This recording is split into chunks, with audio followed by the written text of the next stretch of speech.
Hi welcome back to my channel AG cinema time. வணக்கம். இன்றைக்கி நம்ம பார்க்க போகிற படத்தோட பேர் விவாரியம்.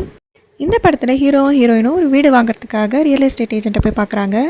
அந்த ஏஜென்ட் இவங்கள ஒரு இடத்துக்கு கூப்பிட்டு போகிறாரு. அந்த இடத்துல இருக்க வீடுங்க எல்லாமே பார்க்க ஒரே மாதிரி இருக்குது. ஹீரோயினும் வீடை முழுசாக சுற்றி பார்த்துட்டு இருப்பாங்க. அந்த ஏஜென்ட் அவங்க கூட தான் இருப்பார். ஆனால் கொஞ்ச நேரம் கழித்து திரும்பி பார்த்தா அந்த ஏஜென்ட்டை காணோம். இவங்களும் சரி அவர் ஏதாவது வேலையாக போயிருப்பாருன்னு நினச்சி இங்கேருந்து கிளம்பலான்னு காரில் கிளம்புறாங்க. நான் முன்னாடியே சொன்ன மாதிரி அந்த ஸ்ட்ரீட்டில் இருக்க எல்லா வீடும் ஒரே மாதிரி இருக்குது.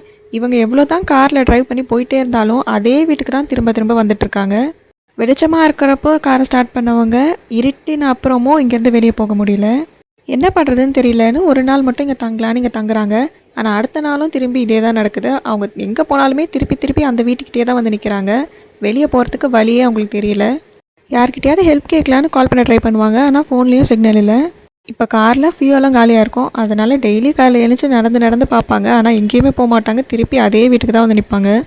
இதுக்கு மேலே முடியாதுன்னு அந்த வீட்டையே கொளுத்தி விட்டுருவாங்க. நைட் வெளியே ரோட்டில் உட்காந்துருப்பாங்க. காலையில் எழுந்து பார்க்குறப்போ அவங்களுக்கு பக்கத்தில் ஒரு பாக்ஸ் இருக்கும். அதுக்குள்ளே ஒரு குழந்தை இருக்கும். அவங்க எரிச்சு விட்ட வீடும் ஒன்றுமே ஆகாமல் அப்படியே புது வீடு மாதிரி இருக்கும். இந்த குழந்தைய எடுத்து இவங்க 2 பேரும் வளர்க்க ஆரம்பிப்பாங்க. இது ஒரு நார்மல் குழந்தை கிடையாது. இதோட வளர்ச்சி ரொம்ப அதிகமாக இருக்கும். ஒரு நாளுக்குள்ளேயே 5 வயசுக்கான வளர்ச்சி வளர்ந்துருவான் அந்த பையன். இந்த குழந்தை யார், இவங்க ஏன் இங்கே இப்படி ட்ராப் ஆகிருக்காங்க அப்படிங்கிறதுலாம் இந்த படத்தை பார்த்து தெரிஞ்சுக்கோங்க. இந்த படம் யூடியூப்பில் இருக்குது. தமிழ் டப்பிங்லேயே அவைலபிளாக இருக்குது. இந்த படம் ஸ்டார்டிங்கில் உங்களுக்கு பார்க்குறப்போ நம்ம தமிழ் படம் ஒன்று ஞாபகம் வரும். அது என்னென்னு தெரிஞ்சால் கமெண்ட்டில் சொல்லுங்கள். இந்த வீடியோ உங்களுக்கு பிடிச்சிருந்தா லைக் பண்ணிவிடுங்க. இந்த மாதிரி இன்னும் நிறைய படத்தை பற்றி தெரிஞ்சுக்க நம்ம சேனலை சப்ஸ்கிரைப் பண்ணிவிடுங்க. பக்கத்தில் இருக்க பெல் ஐக்கானை கிளிக் பண்ணிவிடுங்க. அடுத்த வீடியோவில் பார்க்கலாம். அது வரைக்கும் tata bye bye from AG cinema time. வணக்கம்.